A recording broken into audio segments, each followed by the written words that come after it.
ako sa imo, Marlon may mga lano sa apelyido kay. Rus out. Rus out. Kanang giakusar sa imo nga krimen pag-rape daw sa bata,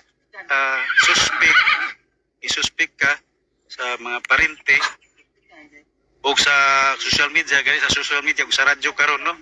Daghan na nakialam. Unsa man kasulti nimo, dunay katinuran nga imong gibuhat o wala? Wala pa lang mahitabo ng krimen. Dili na ko nagpuyo. Diyos payag. Tingalanan ko nga, yung ana nang nahitabo, nagsakit niya ang usawa, niuli ko, ilabughat, akong gihatod, inibalik ko sa bukid. Malaw ko ulit na yun, kay nanginadlang gusto magulang na sa likod, lampas lagi. Istit mga trabaho diha. Ito nga wala ko na yung mulit to. Nawala mo ko pila kakuha nito, ito, suspika na nila.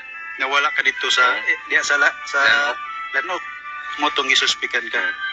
Kay atol pagkitabo sa krimen, wala ka dito. Wala ko dito, diri ko. Yan ako kasumana diha. Dito sa korte, ayuhon magina dito, magawas magina ang tinuod dito sa korte.